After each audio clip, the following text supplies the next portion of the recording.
Hey Star Wars Galaxy of Heroes fans, this is Gerbil showing Phase 2 Ewoks performance in the Sith Raid, Heroic Sith Raid, and I'm going to show you how it is possible, at least at Relic level 13, to do upwards of 6 million damage. My best was 6.2. Now here we are, let's meet the squad. There are 7 Ewoks to choose from. 3 of them are kind of essential. C3PO is the honorary who has to be there. Your unequivocally best choice for leadership is going to be Chief Chirpa.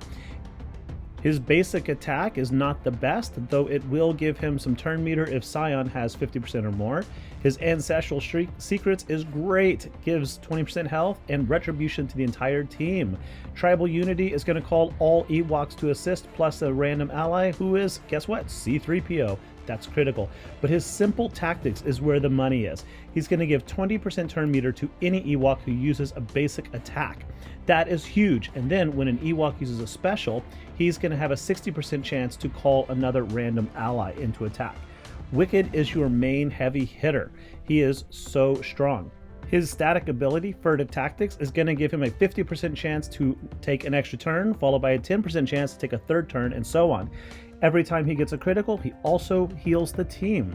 His Guerrilla Strike is a targeted assist, so he can pick who to call in. Forest Ambush is going to give 10% turn meter to each Ewok for each critical hit, so an opportunity for 30% when Scion's minions are with him.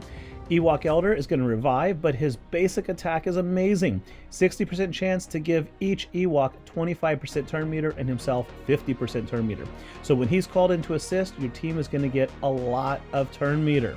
His other 2 specials, both of them are healing and revivals. They're really useful, but don't depend on them. Ewok Scout is the secret sauce in Phase 2. His basic attack, no big deal, it's just going to do damage. But his rushing attack is so cool. Rushing attack has a 50% chance or increase to his critical hit chance, and he calls a random ally. It is a guaranteed assist. Now, with Chief Chirpa as the lead, when he uses that basic for that rushing attack strike, there's a 60% chance to call in a second assist, which means that when Ewok Scout attacks, he's likely going to call in Ewok Elder, who has a chance to give the whole team bonus meter, or C3PO, who's going to apply Confuse on Scion, and then possibly reduce all your Ewoks cooldowns as so long as they have 3 stacks of translation, because that's what C3PO does. Every time an Ewok uses a special ability, they gain a stack of translation, and then when they've got 3 and then C3PO uses his basic, translation reduces their cooldowns. So there's an opportunity for a ton of turn meter gain and cooldown reductions, so your Ewoks can keep using their special attacks over and over and over again. And with that Scout calling in possibly 2 assists every time he attacks, and his ability to gain turn meter from evasion, and he has a very, very high rate of evasion, he gets to just go over and over and over again. And as an attacker, he's going to do some serious damage to boot. So here we go, we see the 5 Ewoks in action. The first thing you want to do is use C3PO to call, to specifically use his special ability called Oh My Goodness, and call in Ewok Scout, and that's going to give him his first translation stack.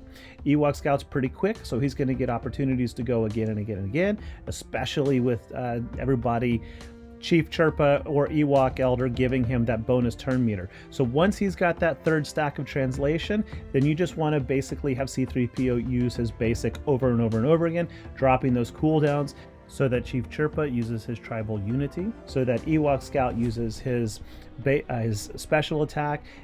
Ewok Elder, you only want to use his basic over and over again, assists from anybody, and just keep that turn meter advantage going. Scion is relatively slow, so while the Ewoks do not hit individually with a lot of hits, I mean, we just saw Wicket there hit twice for 37,000. It's not a lot, but they hit all often, and a lot of little paper cuts add up, right? So the trick is just hitting as often as you can, using as many specials as you can, so that Chirpa calls as many assists as he can, so that your Ewoks get more turn meter from Ewok Elder, and it loops. And there, 5.7 million damage. Now, an alternative lineup to this is to take out Ewok Scout and put in Poplo. Now, I really like Poplo a lot more. He's a much better team member in most events, and this is the only phase of the Sith Raid that I would even really consider him. Phase 1, 3, and 4, he's kind of dead weight. But in this raid, what's good about him is he draws in all the attacks from Scion's 3 minions there, so that any of the excess damage just hits him. But with 150,000 life at relic level 3, and his ability to recoup 5% health and life with and that is every status effect, buff and debuff, he can take hits forever and protect your team. Now, the unfortunate side of this is that his basic attack is incredibly weak. He only hits for a couple thousand, 8, 5, 6,000 damage, and you're just not going to get any real advantage out of that. So he's a wall. His special attack that gives him taunt, now it can hit pretty hard. I've seen him do 38, 40,000 damage, but again, you can't rely on it. C3PO is going to drop those cooldowns so he can do it more often, but he's not calling in assists like Ewok Scout does. Nonetheless, he's a solid addition to the team if you don't want to invest a lot of money into Ewok Scout, because really, outside of a few places, Ewok Scout does not have very many good uses. Now, in the tank takedown raid, the HAT raid, he is really, really good, and not even just with Ewoks. His basic removes 50% turn meter, and his potency is not super high, but it's easy to get it there, and it's easy to keep calling him to assist. And so there's a couple teams that use him. So Scout does have some great raid viability. But again, if you want to take your Ewoks into Arena or Grand Arena, then Scout, he's just not as effective, and Poplo is essential for keeping your team alive.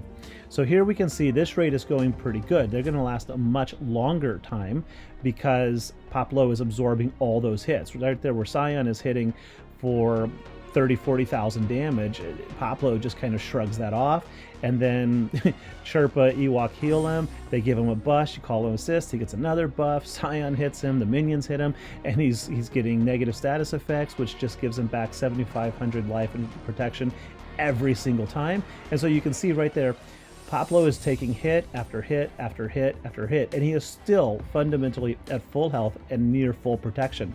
And within a blink, he's back at full protection, 150,000. It is insane. He is, I think, hands down one of the best tanks in this game, even though he's seldom used because outside of Ewoks, he just doesn't. There are better tanks in other squads, but for a full tribal squad, I think that Poplo is perhaps the best tank in the game. Anyway, this one's going to wrap up in just a second, and even though we've survived much longer in this one, and we've been able to hit a bajillion times, and we've lost fewer Ewoks. In the first run, you saw Scout, Chirpa, and Wicket had all died at one point, and Ewok Elder revived them all. Here, I haven't had that problem because of Poplo. He's just constantly taking the damage. Now, of course, as we all know, at some point, Scion gets a little annoyed and says, okay, game over, let's end this. So, boom, all the action's done, C3PO escapes, we get to our damage screen, you're feeling like you've done good, and oh, it's less damage, 5.2 million. So there you go. Thanks for watching. Take care.